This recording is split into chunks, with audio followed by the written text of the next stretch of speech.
আমরা বিজ্ঞ আদালতকে বলেছি যে এই মামলায় আমি যখন কমিশনার ছিলাম ঢাকা মেট্রোতে অত্যন্ত দক্ষতার সহিত এবং বিচক্ষণতার সহিত আমরা দায়িত্ব পালন করেছি, কিন্তু আমার পেশাগত কারণে এইখানে কোনো সংগঠিত হয় নাই। আমরা বলেছি যে এই মামলা গত 10 বছর পূর্বের ঘটনা দেখিয়ে আমাকে এই মামলায় গ্রেপ্তার করে 10 দিন রিমান্ড চাওয়া হয়েছে। সাবেক পুলিশ কমিশনার ঢাকার আসাদুজ্জামান খান ওনাকে বিজ্ঞ আদালতে প্রেরণ করা হয়েছে এবং খিলগাঁও 4/9/24 তারিখ 24 মামলায় ওনাকে 10 দিন রিমান্ড চাওয়া হয়েছিল।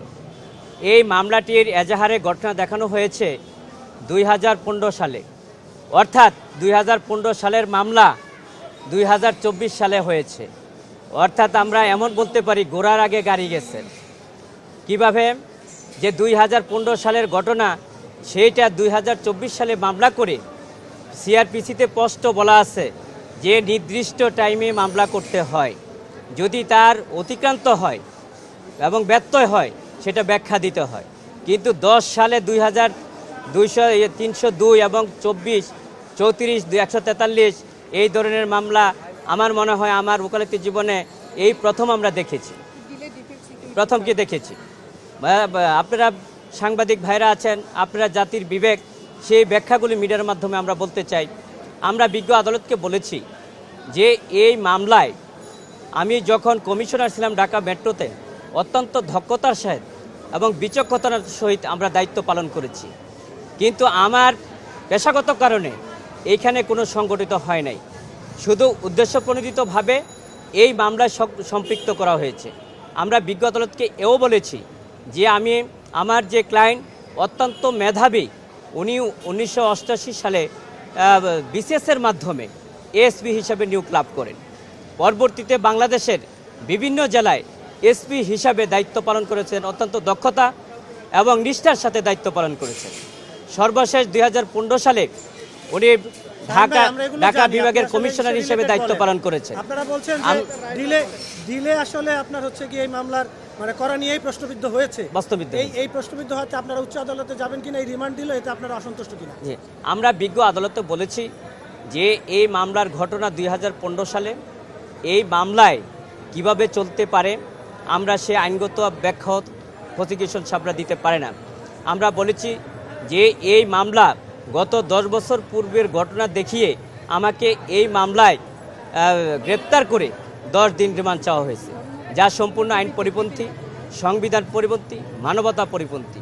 আমরা বিজ্ঞ আদালতকে এও বলেছি যে এই মামলার ঘটনার সময় আমি ঢাকা ডিএমপি কমিশনার ছিলাম এবং এই ঘটনায় আমি কোনো ইন্ধন দিয়েছি, আমি কোনো প্রশ্রয় দিয়েছি বা আমি কোনো এই ঘটনার সাথে সম্পৃক্ত এই ধরনের কোনো তথ্য উপাত্ত আয়ুষ সাহেব কোনো ফরওয়ার্ডিংয়ে উল্লেখ করতে পারে নাই।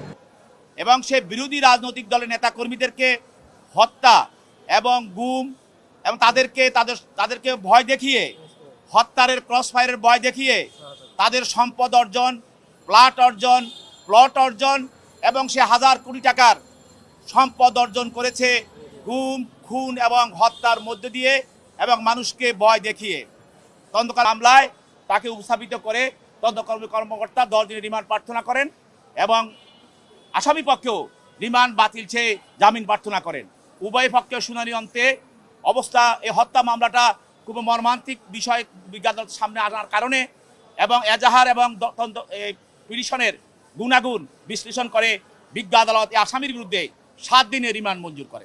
2024 সালের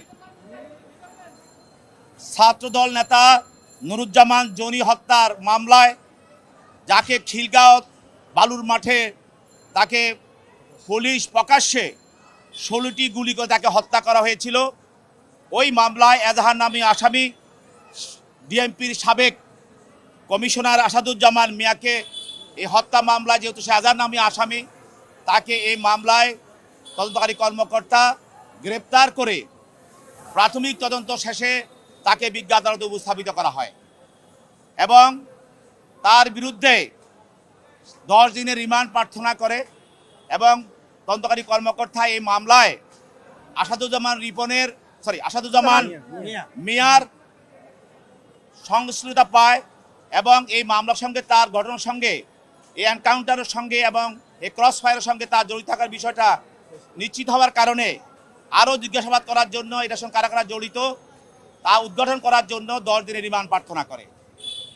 এবং বিজ্ঞ আদালত আপনারা জানেন যে এই তদন্তকালীন কর্মকর্তা তার দরখাস্তে বলেন যে এই আসাদুজ্জামান মিয়া পুলিশের এই ডিএমপি কমিশনে থাকা অবস্থায় ঢাকা শহরের যতগুলো এনকাউন্টার হয়েছে, গুম হয়েছে, গুলি করে হত্যা করা হয়েছে, তার প্রত্যেকটি ঘটনার সঙ্গে সে জড়িত এবং সে বিরোধী রাজনৈতিক দলের নেতাকর্মীদেরকে হত্যা এবং গুম এবং তাদেরকে ভয় দেখিয়ে হত্যার ক্রস ফায়ারের ভয় দেখিয়ে তাদের সম্পদ অর্জন, প্লট অর্জন এবং সে হাজার কোটি টাকার সম্পদ অর্জন করেছে গুম, খুন এবং হত্যার মধ্য দিয়ে এবং মানুষকে ভয় দেখিয়ে।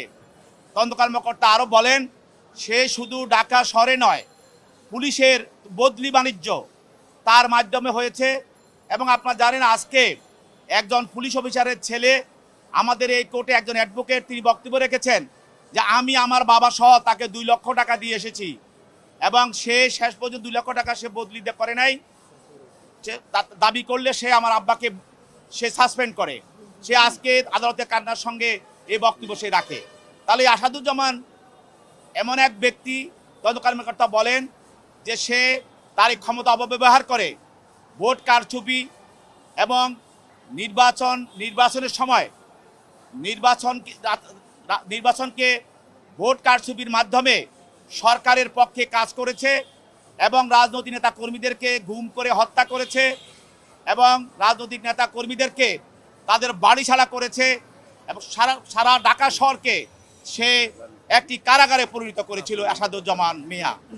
তাই পরবর্তীতে তদন্ত কর্মকর্তা বলেন এই একজন ছাত্রনেতা জনি তাকেও হত্যা করা হয় এবং তার কাছেও টাকা দাবি করা হয় এবং তার নির্দেশে তার অধীনস্থ পুলিশেরা এই টাকা দাবি করে এবং টাকা না দেওয়ার কারণে তাকে খিলগা বালুর মাঠে নিয়ে তাকে প্রকাশ্য হাজার হাজার মানুষের সামনে প্রত্যেকটা বিল্ডিংয়ের ছাদে ব্যালকনিতে শত শত মানুষ সেটা প্রত্যক্ষ করেছে এবং বাংলাদেশের প্রথম আলো, ডেইলি স্টার, মানব জমিন এবং সহ সমস্ত দৈনিক জাতীয় পত্রিকায় এই নিউজটি ছাপা হয়েছে।